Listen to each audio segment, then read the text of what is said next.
Hello and welcome to the GSMC Chip Shot Football Podcast brought to you by the GSMC Sports Network. I'm your host, Manny Maradiaga, live today on May 21st. I got another round of stories to talk to you guys about around the NFL, starting with the continual series on here, the quarterback rankings, the divisional quarterback rankings, this time in the NFC West. Later on, we'll talk about some storylines to follow along around the Los Angeles Rams and some questions still that need answers heading now into the OTA period of the offseason. Plus, we're going to be talking about the NFL sort of working around the college football playoffs and how an expanded college football playoffs had something to do a little bit with why the NFL took a little bit longer to come out with their schedule. All that plus much more on today's show. Make sure to like, follow, and subscribe to the GSMC Chip Shot Football Podcast. And before I start, I want to remind you guys, if you have any questions or comments, to use the tip and donations link, gsmcpodcast.net. By using that link, I can see your question pop up in my chat box. I'll read it on air and just get your guys' perspective on anything I say or any of the topics we have on hand today. It's a massive help for the show. So if you would, please use the tip and donations link again, which is gsmcpodcast.net. But in saying that, we can move along a little bit now to the rankings, the divisional rankings now in the NFC West. We've gone through almost the entirety of the NFC. This will be the last one before we move on to the AFC. So, not as hard as yesterday's. Yesterday's was a lot more challenging than I originally thought, but now hopefully it'll be a little bit simpler with a division that has been pretty much top heavy and has been the usual top two teams for the good amount of time being. So with that being said, we'll start, of course, with the number 4 spot being Geno Smith. You know, back-to-back years, oddly enough, at 9 and 8. He is 33 years old, and he is the second oldest quarterback in this division. So in saying that, he's come a long way, honestly, when you think about it, from his time with the Jets and journeying around some teams. He was with the Giants at one point as well, finding a home in Seattle, stepping in there after Russell Wilson left, and having a very tremendous first year there as the starter. Threw for over 4,200 yards, 69% completion percentage, 30 touchdowns, and 11 interceptions. And then subsequently after that offseason that followed, he earned that 3-year, $75 million extension. And with those sort of numbers, I don't think anybody really questioned it. Of course, there were some doubts with his past, but just based off of last year, he got that extension. And then since then, it's not like he hasn't, it's hard to say he has lived up to it, because 3 years, $75 million, $25 million per year is a bargain now, honestly, at the rate that starting quarterbacks are getting on a year-to-year basis. So from that standpoint, and the sort of production you're getting from Geno Smith is worthy of that contract. And he hasn't played awful, to say the least, but at the same time, with the Seattle Seahawks offense, the entirety of the roster, they still have some great pieces. DK, Kenneth Walker looked good this past season. Jackson Smith and Jigba also is a good piece that they have there. Tyler Lockett is sort of slowing down, but he is a little bit more of a reliable weapon. Looking at that team that they have with Geno Smith, he can provide some things. His arm is still all right, but physically, he can't really escape the pocket as well and sort of produce those sort of plays with this team anymore. And if you don't have that sort of quarterback kind of carrying the load with the level of talent that they have on this roster, it's going to be hard to get better than 9 and 8 or 10 and 7 at most, especially in that division. And because of that, and projecting now more into the future with Geno Smith, I have him in as the number 4 quarterback in this list. They have a new head coach coming in as well, Mike McDonald, so hopefully he gets more out of Geno Smith, but that's also something to monitor going forward, how that whole quarterback situation pans out over this year and into next offseason. But now moving on to number 3, we have Kyler Murray, quarterback of the Arizona Cardinals, signed that massive extension, I want to say 2 years ago, and that locked him in through the 2028 season. And really the story around Kyler Murray, at least for me, seeing him play out there, the stature obviously stands out. It has been a major talking point of his since he came into the league. standing at 5'10", not the biggest guy, but he is a nightmare to tackle one-on-one, and he can and has shown to have the ability of extending plays. A nightmare, like I mentioned again, to tackle one-on-one because of how small he is. He's super fast and super agile, and these guys that have these baseball backgrounds, I always think, have the insane ability of throwing some crazy throws, have all the arm mechanics and all the attributes they get from playing baseball. He has that same thing, similar to Patrick Mahomes, and I think that just makes him exceed some of the difficulties that might get in his way with the smaller stature, throwing over guys, throwing in from some weird angles. Having that baseball background certainly helps, and he has that over Geno Smith. He is a little bit younger than him. I want to say he's 28, 27 years old. So at this point, he's sort of entering those prime years where you really want to get the most out of Kyler Murray now that you can't say, he's young, he's developing, now he is heading into those prime years. It's hard to tell really how great he can be, just based off of his natural talent. You can sort of project it, but with the team around him, they don't really do enough to help him, in my opinion. But now, you draft Marvin Harrison Jr., you get him a legit number one receiver, and with Jonathan Gannon in there as well, I think we saw some improvements. Trey McBride as well, their tight end, showed some good flashes as well. So I kind of like the way that they're going.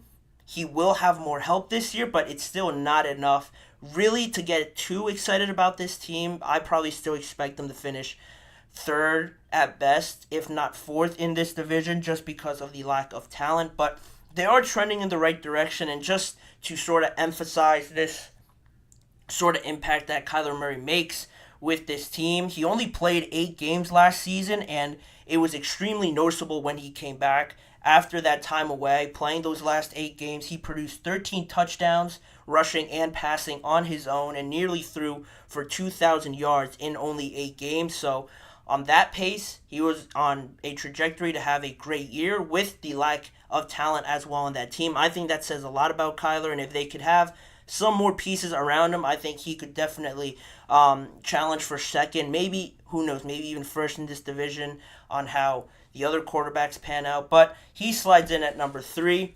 Then moving on to my top 2, Matthew Stafford comes in at number 2 for me.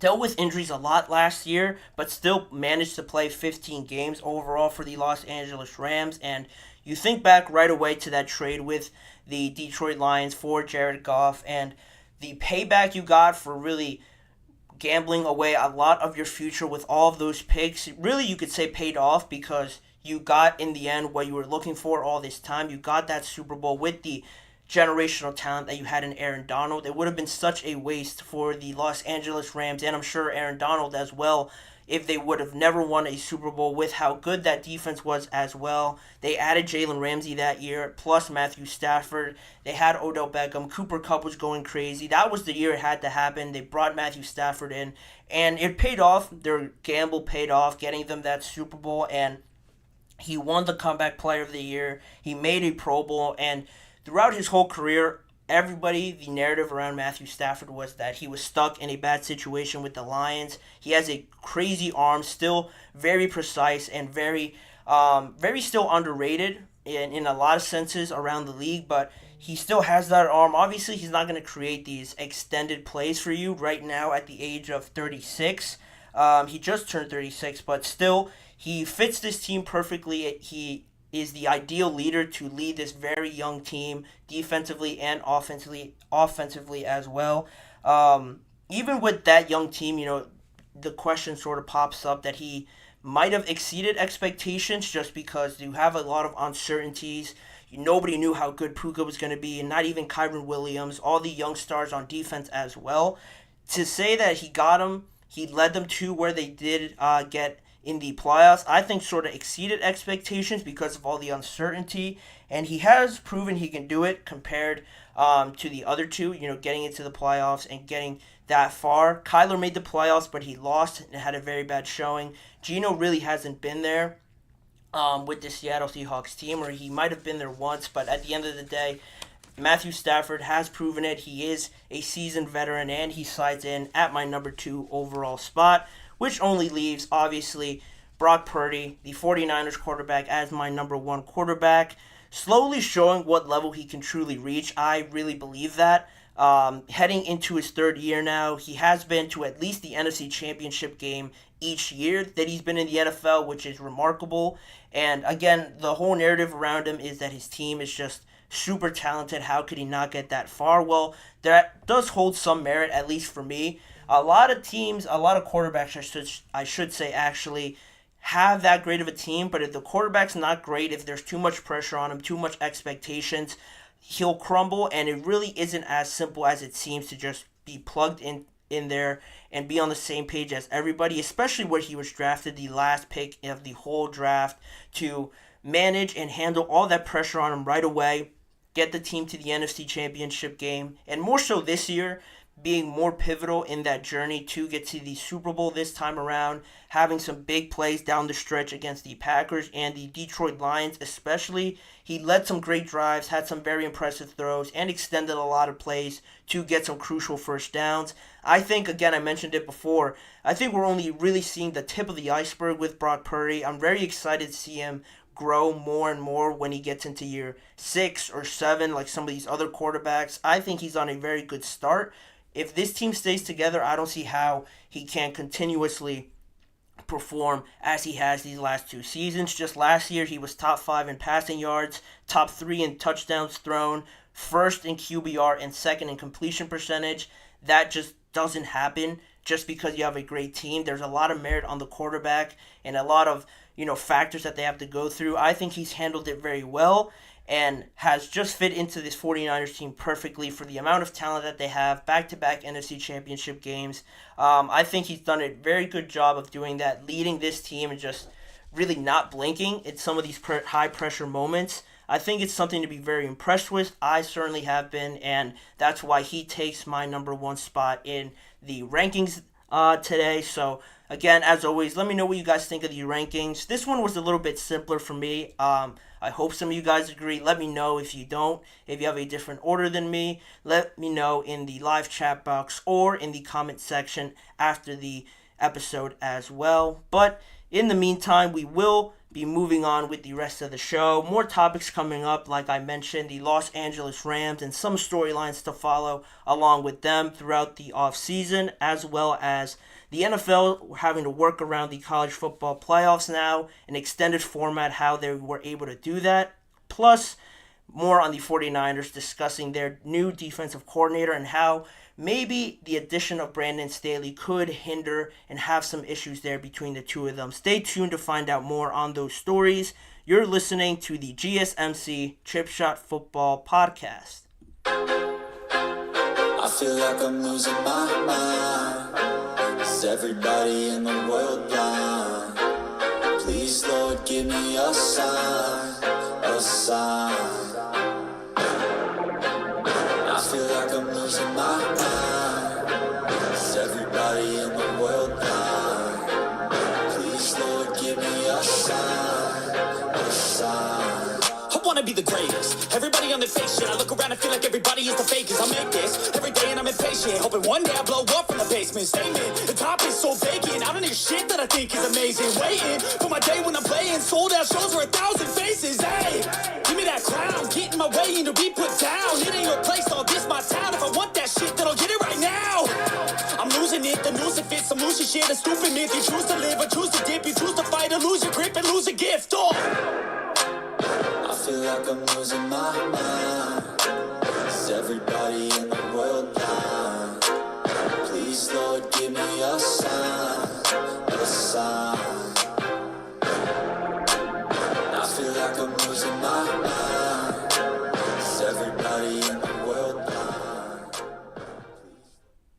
Welcome back here to the GSMC Chip Shot Football Podcast. To jump right into the second segment of the show, more on the Los Angeles Rams. Now some storylines and some questions that still need answers, quite frankly, heading into the second phase of the offseason, the OTAs portion of the 2024 offseason. Some teams started yesterday and some more teams have started today. With the Los Angeles Rams, I think it's been pretty positive overall, considering that their best player in years has randomly retired this offseason. Aaron Donald announced his retirement and caught everybody by surprise, and it certainly caught me by surprise. And now a lot of people might be looking at this Rams team like there's no way they could muster anything close to what they did last year.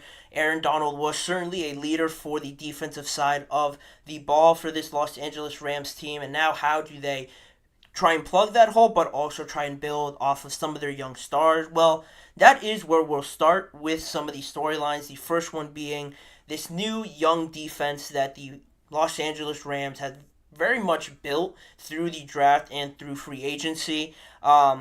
A lot of new faces coming in, like I mentioned, through the draft and free agency. You have Jared Verse, who was their first-round draft pick this year. Brandon Fisk, a fellow Florida State Seminole, there being drafted as well on the same defensive line as Jared Verse. So that was pretty cool that these two teammates come into Los Angeles.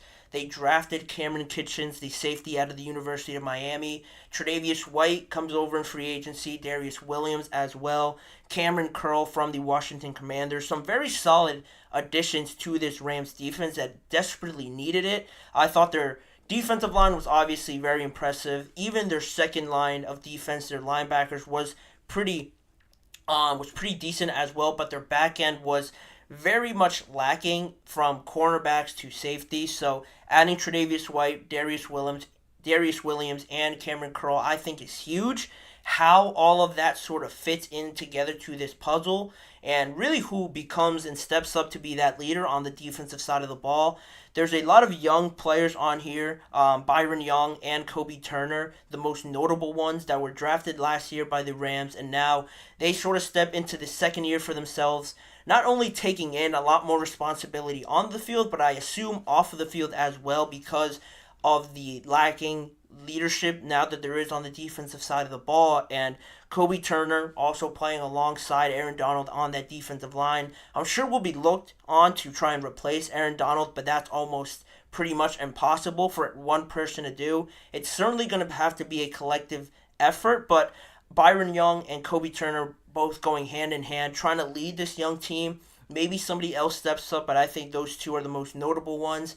Those two are certainly going to have a lot on their plate to not only lead this team, but as well as perform on the field. I think they have the talent to do it, but with all the new pieces coming into the defensive side of the ball, it's certainly going to take some time, some transition period to see how this all comes into fruition. And also, the last note on this first point, their new head defensive coordinator, Chris Shula, is obviously stepping into a new role to lead this team. How he does it, how long the transition takes for the players to absorb anything that he might change. Hopefully he keeps a lot of the same concepts as Raheem Morris. He was on staff, he was the linebackers coach, so now he gets promoted within and becomes the defensive coordinator. How he takes all of that in, being a coordinator for the first time and leading this team, will be certainly important, but that is the first point. A lot of new and uncertainty on the defensive side of the ball, how they handle that.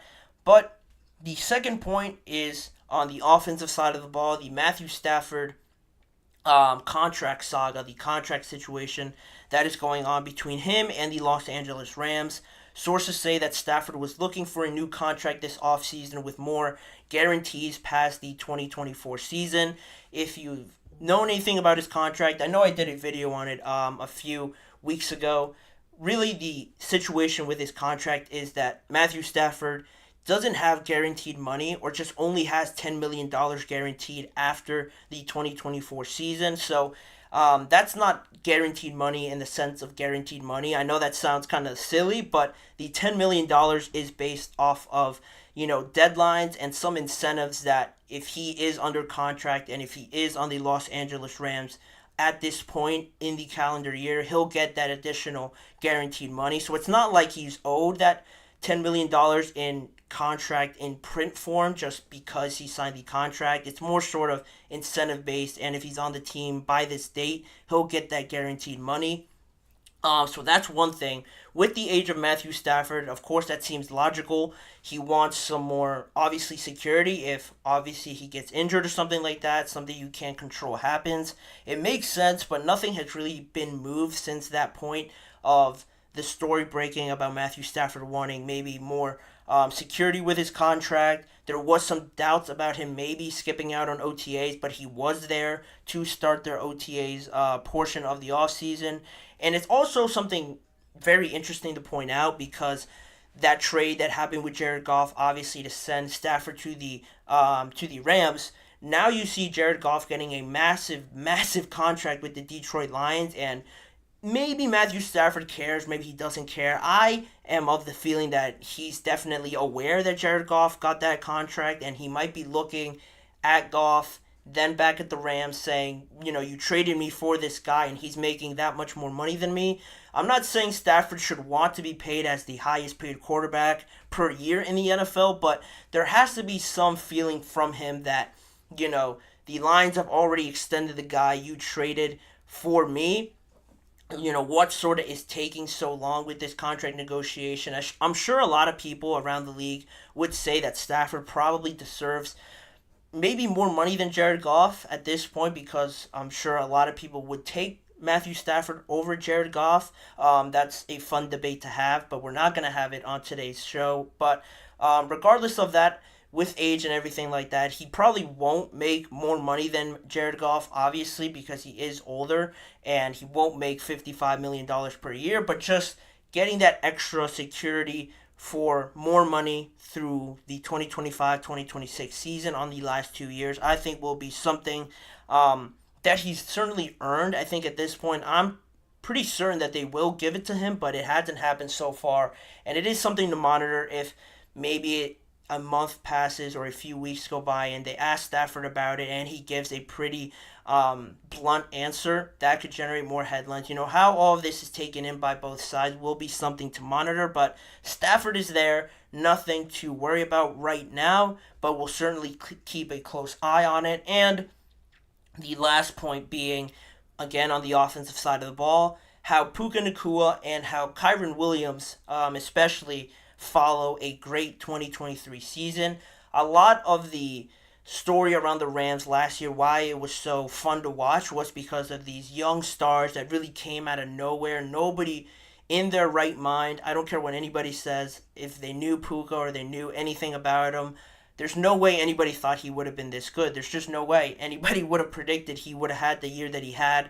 One of the greatest rookie seasons in NFL history for a late round draft pick is just miraculous, and it was certainly needed by the Los Angeles Rams with Cooper Kupp working through injuries, coming back, and not really being the same Cooper Kupp that we're used to. Having Puka there, stepping into that wide receiver one spot for the Rams was certainly something that they appreciated coming out of nowhere. Drafting him to have some sort of role in this offense. They couldn't have predicted this, but it happened. And also, similarly, Kyren Williams was on the team already, but really this year he broke through as that undisputed running back one for the Los Angeles Rams. Had a great year statistically and just was really a catalyst for how well balanced this team was. Outside of Puka and Cooper Kupp to some extent, Tyler Higbee as well, there wasn't too much, excitement or just some real offensive threat coming from other positions. So to have a great running back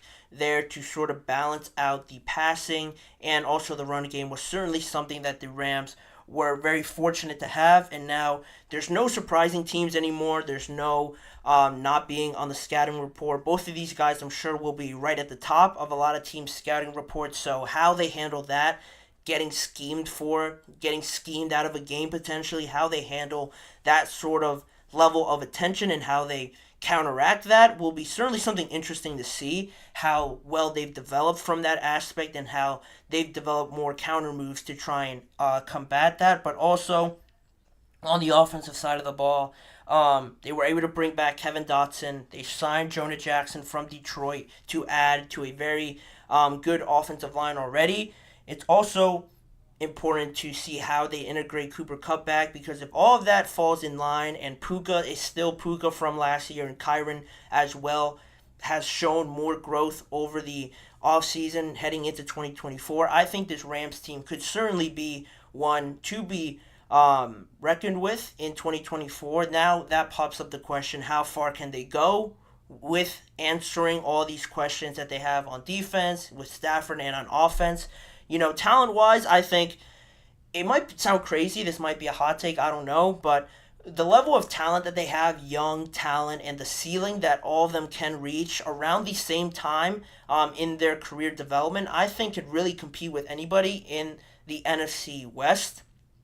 The pillar, the standard right now is the San Francisco 49ers. They have talent coming out of their ears on both sides of the ball. And I think with Fisk, Jared Verse, Darius Williams, Cameron Curl, Puka, Kyren, with Stafford being there maybe for a year or two more, I think they have a great opportunity to really push some of those top teams and have a chance here to consistently be a wild card team at least. Are they going to be good enough to take that division title away from the 49ers? I probably would say no, just because of how much older Matthew Stafford is than the rest of these guys. They're going to reach their real primes in a few years where Matthew Stafford might not be there. So that's unfortunate, but I think with Stafford right now, they could certainly always be in playoff contention, always have that number 2 spot in the division locked down, and I certainly have a lot of trust in them. Sean McVay, I think, doesn't get enough credit as one of the better coaches, not just young coaches in the NFL, but just coaches in general in the entire NFL. I think he's done a tremendous job with this team, building it through the draft, gambling away a lot of their future, and still having a good team like they do right now. I think has a lot to do with him leading this team. They have a lot of talent. The biggest thing is just getting it all to fit together sooner rather than later. And if they do that, I think certainly it will be a lot closer in this division with the 49ers than a lot of people might give them credit for. But again, let me know what you guys think, how you guys are feeling around the Los Angeles Rams. Can they answer all of these questions after Aaron Donald left with the Matthew Stafford contract? Let me know in the chat box or in the comment section afterwards. But we'll move on with the rest of the show. Some more topics like I mentioned before. We're going to be talking about the NFL scheduling around the college football playoffs, plus the 49ers defensive scheme, bringing in Nick Sorensen and also having Brandon Staley come in as well. How those two mix on the defensive side of the ball for the 49ers will certainly be interesting, plus how the Raiders are changing their scheme around a little bit to accommodate Brock Bowers and their second-year tight end Michael Mayer. Why I'm very high on them using that sort of ability, that is coming up in just a few seconds. So we're going to take a quick break here and come back right after this break. Looking for your daily fix of sports talk without having to pay for it? GSMC Sports Network is available on YouTube. Just search GSMC Sports Network. Get your fix of daily sports talk shows on YouTube, absolutely free. NFL, college football, NBA, MLB, MMA, UFC, fantasy football, and so much more. GSMC Sports Network has shows running all day long, with new sports shows starting every 2 hours. Just like on your favorite cable sports channel, except GSMC Sports Network is absolutely free. Just search GSMC Sports Network on YouTube to catch one of your new favorite shows, like the GSMC College Football Podcast, Chip Shot Football Podcast, Hoops and Heels Women's Sports Podcast, GSMC Basketball Podcast, and so many more. Check it out for yourself. GSMC Sports Network, now available on YouTube absolutely free. Search GSMC Sports Network on YouTube right now. Continuing on with today's show, and again, touching base a little bit on the scheduling for the NFL, this time and how it relates to the college football playoffs. This year in 2024, the college football playoffs will have an expanded format, going from the old 4-team sort of way of doing it to the expanded 12-team playoffs that now will debut in 2024. It's certainly something to watch. I'm very much anticipating how it goes in the first year, having more teams in it, but how it relates to the NFL is also from a scheduling standpoint, where this year, if a lot of people didn't notice, the NFL released their schedule a week later than they usually tend to do it, and this could point to a reason as to why it took a little bit longer to come out with the schedule, because the NFL is having a Wednesday game this year for the first time in 2024, seemingly on purpose, because the last time they do it, it hasn't really been ever done, really on purpose, because the last time it happened technically was in 2020 when they moved it there because of COVID. They had to move it around because of the whole COVID protocols and stuff like that. Again, in 2012, the game was moved back to Wednesday because of a scheduled speech at the Democratic National Convention by Barack Obama, so the NFL had to move it back a day. The last time it was scheduled on purpose was, I think, in the 1960s or 70s, so it usually doesn't happen, and it does have some reasoning behind it because the NFL scheduled the Christmas Day games on that day because it does sort of play into a scheduling conflict a little bit with the college football playoffs. Sports Illustrated Albert Breer reported that the NFL had coordinated some of their games in late December and on Christmas to try and lower the number of overlaps there was with the new playoff format for college football. Specifically, Albert Breer said on the whole situation with the scheduling, my understanding is that the NFL was in contact with college football power brokers on conflicts between its schedule and the college football playoff. The reason they put 2 games and not 3 and left the primetime window open on December 21st was in deference to college football, and that makes sense because last year we got a triple header on Christmas Day, and now this year we only get 2 games for the NFL, which will be streaming on Netflix, and that also has to do with this whole situation that I will touch on a little bit later in this segment. But really, the NFL had to schedule games on that same Saturday, December 21st, because if they wanted to play on Christmas Day, which they obviously were going to do with how well it was received last year and how they received a lot of great feedback, there was no way they weren't going to do it again, even if it was on a Wednesday like it obviously is. The NFL was going to do everything that they needed to get that game on Christmas Day again, so they had to schedule the game on Saturday, December 21st, so they had to schedule the Houston game at 1 o'clock and the Pittsburgh Steelers and the Baltimore Ravens game at 4:30 to leave that prime time slot open for the college football playoffs with games showing on overlapping networks as well. You know, there are some college football games that are shown on CBS, that are shown on Fox, so having these games on similar days with similar networks was another reason why the NFL had to change the time around and just had to settle for 2 games rather than 3. And it just now sort of pops up this question, will the NFL, having these games on odd days, trying to schedule it around more and more with college football playoffs, how will that sort of intertwine in seasons going forward? How will it look? How smoothly will it go over? You know, this year it sort of worked out because the Christmas Day game fell on a Wednesday, so really there's no college football games on that day. There's hardly ever NFL games on that day, so it sort of worked out a little bit for the NFL to have some breathing room there. The only the only overlaps that show up on the schedule for NFL games with college football games, out of the total 11 college football playoff games, there will only be 2 NFL conflicts with those games, which is not bad considering all the NFL has to go through with the international games, scheduling the Christmas Day games, scheduling the byes so teams have the necessary amount of rest, and also now being in uncharted territory because the college football playoffs has never obviously been this big, so dealing with all of that, to have only 2 overlaps is not bad at all. And like again, it begs that question now, how will this look going forward? It is pretty interesting to think about now because if you think about it, the facts of the NFL schedule this year is that there's going to be a game on every single day of the week at one point in the NFL season, except Tuesdays for now, quite honestly, because with more college football playoff games being on in this extended format, now more NFL games being shown on different networks and trying to schedule them on certain days. What happens when Christmas falls on a Tuesday or on a separate day on a Saturday and they have to schedule all these other games around then?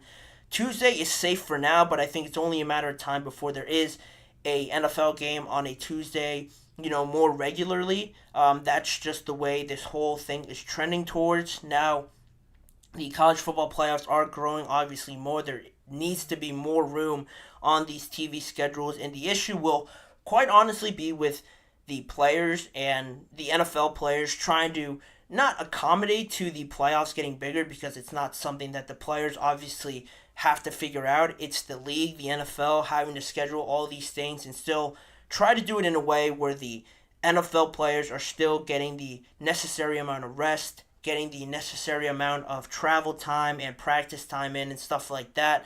How that all sits with the NFL players more and more as more international games are introduced, trying to work around the playoff schedule. Now you're playing on Christmas Day, on Netflix and things like that, on Saturdays, and just on odd days. It will be received, I'm sure, all right by some players, but certainly some older players in the NFL might not be too fond of all these changes coming in so quickly. So how that all develops and how maybe the NFL takes that into account will be something to watch over the next few years. Also, with Netflix now getting involved, I'm not saying that it's going to grow exponentially in the next year or two. The NFL would hope that it does, and generate more eyes on the NFL, more revenue, as well as Netflix would certainly like that. But it does create more of an opportunity now for other sports to kind of dip their toe into that uncharted territory with Netflix and live sports. I'm sure a lot of sports around the United States will certainly look and be watching those games on Christmas, how it looks, how it is portrayed and broadcasted out to everybody. And if these other sports are satisfied with what they see, next year we're going to see a lot more other opportunities, maybe for college football to also show games on there, maybe for the NBA to have some games on there, or the MLB or something like that. This is sort of a tested year, a run-through year for the other sports to see how Netflix does it with the NFL, with how big the NFL is. It doesn't get much bigger than that in terms of U.S. sports. If it is a success and teams, or I should say other sports really like it, I'm sure Netflix will have a lot more opportunity to have live sports on their platform, and that will also allow the NFL to have more options to move games around at different times through different streaming platforms. Just creating more confusion, really, at this point with the scheduling and things like that. But the NFL and college football always find a way to make it work, evidently. But it might seem great right now for the fans to somehow get even more football towards the holiday season, with the playoffs expanding and the NFL seemingly streaming, being played on every single day of the week. But how this all works out in the future and how the NFL continues to work around it, working in some more international games, will be something very crucial to monitor, and how they just schedule this college football playoffs as well. That's not really my field, college football, but also how that works out, how maybe they'll change something in next year's playoffs or in the years to follow after that. If something didn't work this year with the playoffs that they want to get rid of, or integrate something else to try and make it more fun for viewers, I'm sure they'll have no hesitancy to do that. And then how that all plays into the massive scheduling and the TV contracts and stuff like that.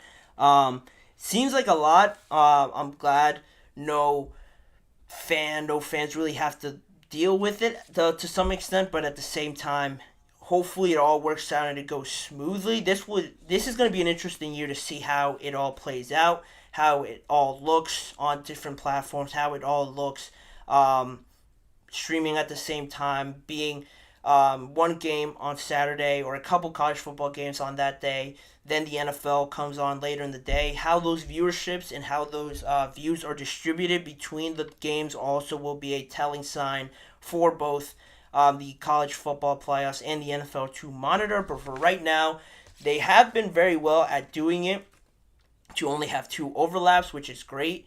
How it all plays out, we're just going to have to wait till the later months in December and November to see how it actually looks. But there is a lot of excitement, rightly so. More football on the screen. Who doesn't like that at the end of the day?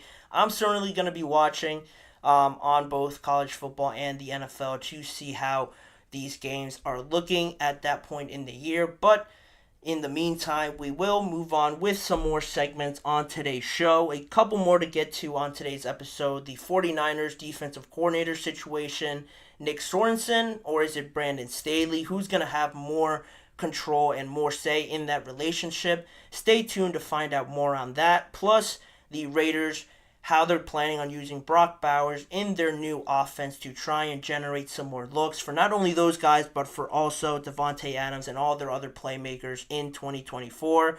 Stick around. We're going to be right back with those two stories after this short break.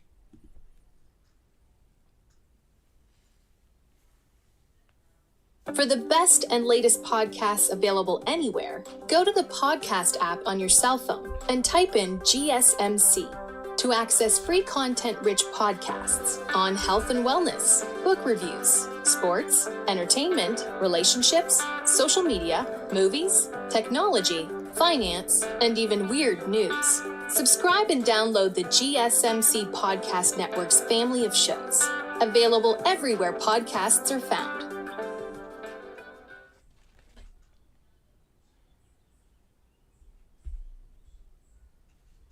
Back now on the GSMC Chip Shot Football Podcast to discuss the second to last segment on today's show. But before I do that, I want to remind you guys, if you have any questions or comments to make on today's show, to please use the tip and donations link you see on your screen, gsmcpodcast.net.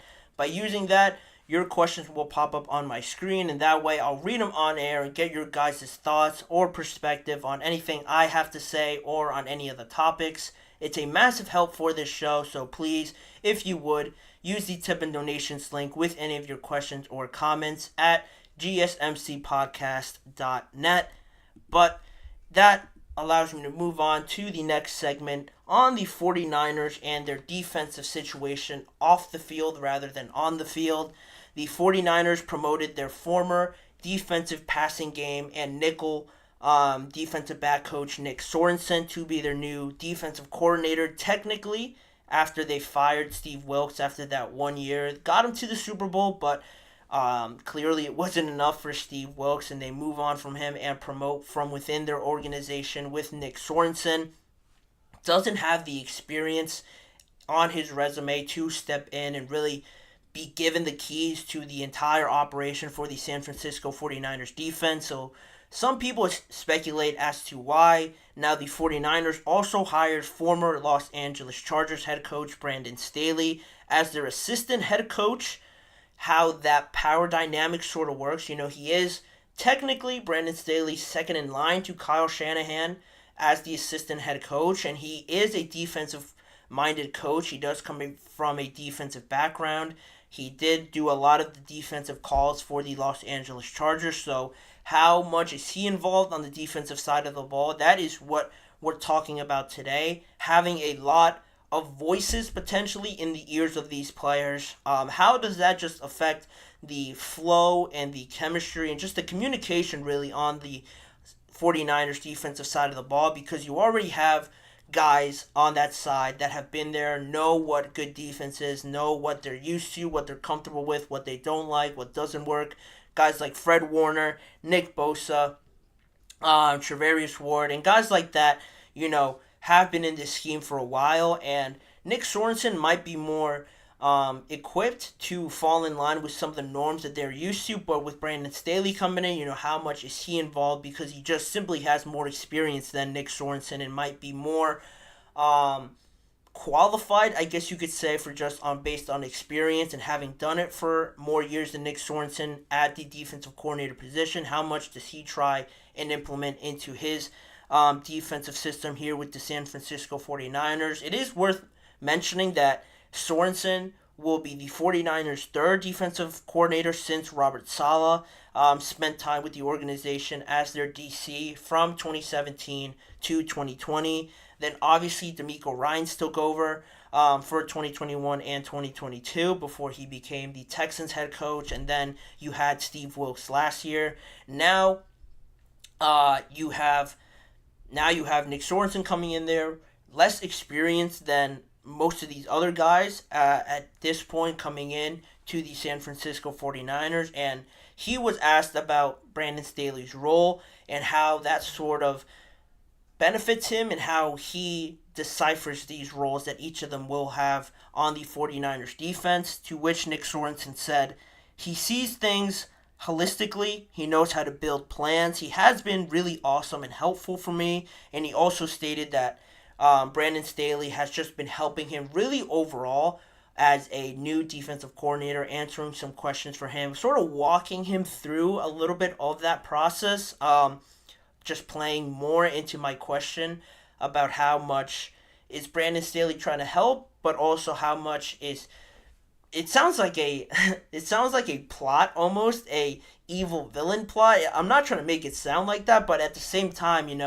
it might become inevitable for Brandon Staley at some point, because he has so much experience. Say things don't go well for Nick Sorensen, for the 49ers defense overall to start the year, plus they have some injured players not starting the year with them. Say it doesn't look great, and then you have more talks within the media, within the organization. Maybe Brandon Staley should get the defensive coordinator duties. He should be calling the plays, and that's sort of where I'm going with this. Worst case scenario, how loud does that noise become about people calling for Brandon Staley to call plays, even though he is the assistant head coach and Nick Sorensen is the defensive coordinator? How will that whole relationship work? Maybe fall apart if they don't come eye to eye on certain things.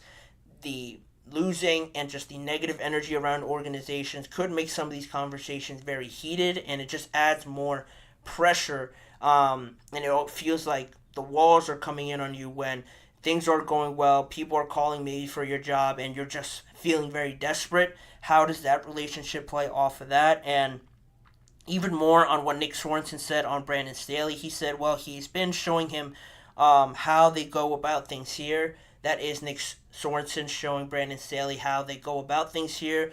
There is also an aspect where Brandon Staley is helping out Nick Sorensen just with everything at this point. Also, ESPN sources have said that Sorensen made just sense for Nick Sorensen to get promoted and be that new defensive coordinator, just because of the familiarity there with, like I mentioned, some of the players that have been there already. Nick Sorensen had been on staff already as the nickel coach and as the defensive passing game coach as well, so it made sense from that standpoint according to ESPN. But Brandon Staley will help with the leadership, mentor, advising with tweaks, and sort of overlooking everything.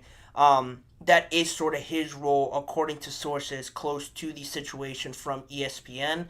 How that all works out to start the season and over the duration of the 2024 year will be interesting to monitor. It is certainly something that I think has merit to talk about, because I always think, and my logic just always is with having voices in your head, especially as a player, where you always hear people around the NFL, coaches, say that they want their players to just play off of instinct, not think too much. When you have maybe Brandon Staley overlooking things, tweaking some things like ESPN says, and then you have maybe Nick Sorensen, who is preaching things that you already know, allowing you to play freely, but with Brandon Staley trying to maybe tweak some things, it can get a bit confusing for players trying to get everything in line, under control, communicating it to their teammates with a very limited time clock to try and get that all in line. It could get a bit hectic, I could imagine, in whoever is calling the defensive plays. I'm sure it's Fred Warner. It could get very hectic at times, so how they manage that and make it look smoothly will be interesting. But luckily for them, they have plenty of time to figure that out. And also, just on that topic, on Brandon Staley potentially calling plays, to play devil's advocate here a little bit, Brandon Staley's defense didn't look great in Los Angeles with his time there, so that's also a little bit to kind of have doubts on his advice that he's giving. Just based on recent history, he hasn't produced some of the greatest defenses in recent memory, so to have him come in there and tweak this defense a little bit, how much merit and how much reason does he have there to do that, since his defenses weren't great in recent years? And also just finding that balance is huge because of all the new coaches, but also because it seems now that you have two guys in your ear, like I mentioned before, rather than one sole play caller that you can rely upon. Having a couple guys just makes it harder for the defense, as if they needed calling defenses and schemes and zones and everything like that to be more difficult. This could certainly do that, but they have a lot of time, like I mentioned. It will be something I will keep an eye on, but for right now, we'll move on with the rest of the show. One more topic to talk about on today's show on the Las Vegas Raiders, drafting Brock Bowers, and how does he really open up the offensive playbook for this Raiders team that doesn't really have a franchise quarterback at the moment. More on Brock Bowers and how the Raiders will plan to open up their offense in just a few seconds. You're listening to the GSMC Chip Shot Football Podcast.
Thank you for joining me back on here on the GSMC Chip Shot Football Podcast to talk about this last segment I have on the Las Vegas Raiders drafting Brock Bowers at the 13th overall pick in the 2024 draft. A lot of people had some confused looks on their face, a lot of surprises just because it didn't seem like the Raiders quite honestly needed a tight end at 13. They certainly could have gone offensive line or defensive back, but I also am of the mindset that Brock Bowers was a top 10 talent, so to get him at 13 from that sort of logic, it made sense. It was a steal from that logic, honestly, to get him at 13 if he was a top 10 talent, but now, obviously, you can't change it. They're going to have to try and make the best out of it right now because their most glaring need was obviously a quarterback, and how sort of does Brock Bowers help that whole situation and making it easier for a quarterback? That is the question on hand. Can this sort of two tight end look now for the Las Vegas Raiders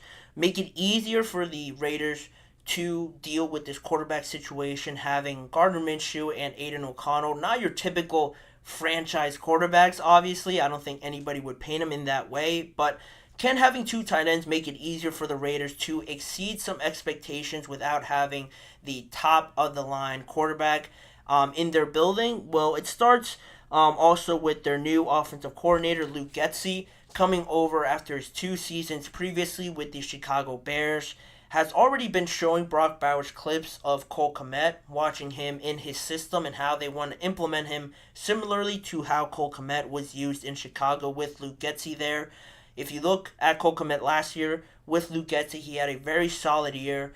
Sort of a breakout year. He didn't have eye-catching numbers, but at the same time, he has shown that steady progression over the years under Luke Getsy. So that is a positive if you're Brock Bowers. If you're just the Raiders in general, to have a guy in there calling plays, having succeeded in the past with past tight ends, I think has a very good picture painted for them in that aspect. But also now, the idea for the Las Vegas Raiders now could be maybe exploring the realm of having more 12 personnel in their play calls. If you're unfamiliar with that, I won't try to sound too technical, but 12 personnel is basically a formation that you have on the field with 1 running back, 2 wide receivers, and 2 tight ends on the field. How you line them up on either side, how you orient them and maneuver them throughout the play, is up to each team that does it. But basically, in simplest forms, it's just having 2 tight ends out there, 2 wide receivers, and 1 running back.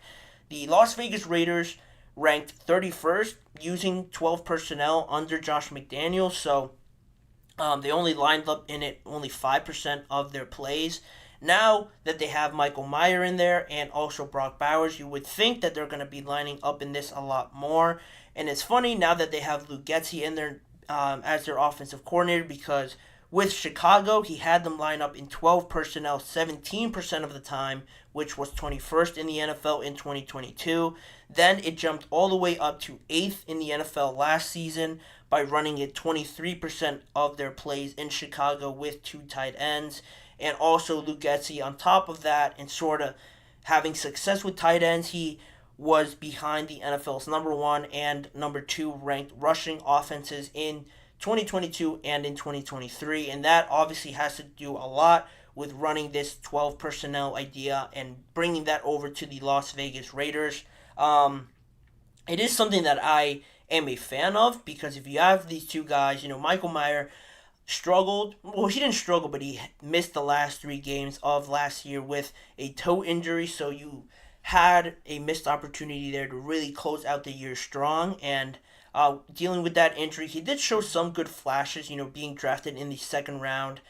There does come some expectations with that, especially because the Raiders traded up to get him, and he did show some good signs, also showed that he was a rookie. Now with Brock Bowers coming in, I think they can get a little bit more excited, because he has been touted as this generational type of tight end, can line up anywhere. Now lining him up alongside Michael Mayer, I think opens up a new realm of opportunity for them, because if you line up back again in this 12 personnel, you can have both tight ends out there, and outside of just being great pass catchers, they are great blockers. And not only that, it makes it a little bit more predictable if you're looking at the defense, because obviously if you have more bodies out there and it looks like you're going to run because of the formation, 12 personnel, the defense will come down a little bit more. You won't have such high safeties on the back end of the field. It might open up Davante Adams a little bit more if the defense thinks you're going to run it. You can do a lot of things with 12 personnel and moving players around, and just really having more running gaps as well, which will certainly help a guy like Zamir White, who was thrusted into that running back 1 spot last year after Josh Jacobs got hurt. It'll certainly help him out. Alexander Madison coming over from the Minnesota Vikings. You have Jacoby Myers as well, who is a very underrated wide receiver. And if you have a lot of people focusing in on the run just based on the formation, it'll obviously help out Davante Adams a lot more, which is the guy you ultimately want to get the ball to most because of his talent. I don't really have to go into why. But head coach Antonio Pierce also commented on his new 2 tight ends, and he said, "We're fortunate enough to have 2 tight ends on our roster that in the last 4 years of college football, we're pretty much the 2 best, and hopefully that creates issues. It's going to create issues for us at practice. In our division, we've got some really good tight ends, so it'll be good reps for us as well." And Michael Myers also commented on the idea of having Brock Bowers in there alongside him, saying that both of them can pretty much do it all from a tight end standpoint, and he believes that the duo will really elevate this Las Vegas Raiders offense across the board. And I just listed off some reasons as to why I agree with Michael Mayer, just because of the different looks they could give defenses, sort of tricking them into thinking they might run out of the 12 personnel, passing out of it, and you have 2 great options in Mayer and in Brock Bowers. It's certainly going to be something to watch, because I think the biggest thing with this is just making it easier for Aiden O'Connell if he's your starter, or Gardner Minshew as well. They're not the future at the quarterback position, so you say you want to just get by. It is a ugly term to use, because Gardner Minshew did play all right, but in reality, they are going to look for a future franchise quarterback at some point. And with these 2 guys, you don't want to make it that much harder for them to maneuver through this offense. If you have 2 great tight ends, you have a pretty safe formation where it's not spread out. You don't have all these options to think about. It's pretty quite simple when you just look at the 2 tight ends and 2 wide receivers.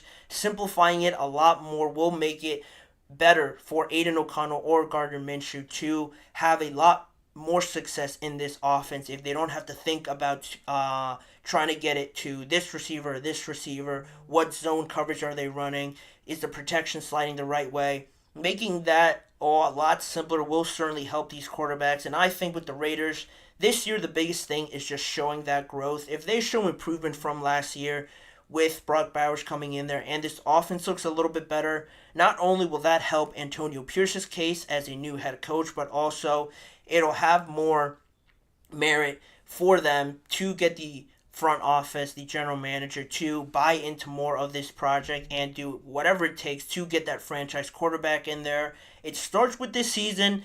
You don't have to expect a division title, them being in close games with the Chiefs, but just like I mentioned before, getting better is the biggest thing. I think drafting Brock Bowers can certainly do that for them on a lot of standpoints. Like I mentioned, they just have to go out and sort of execute it at this point.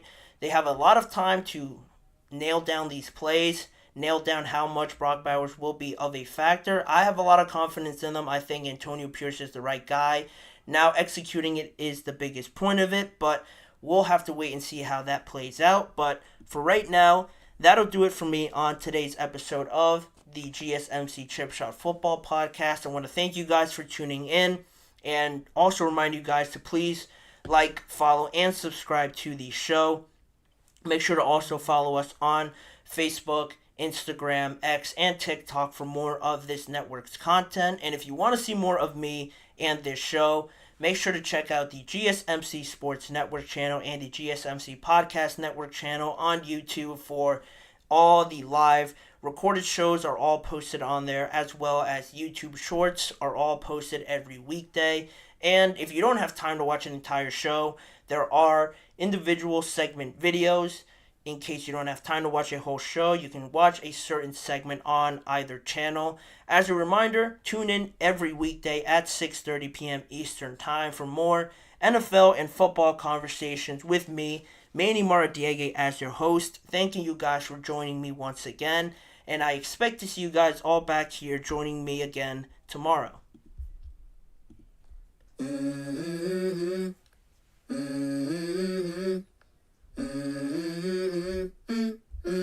Let's go. I wake up to a little bit of drool on my pillow, feel like it's gonna be a bad day. Yeah, I'm tired of shit, and the coffee ain't hit yet. Damn, ain't that great.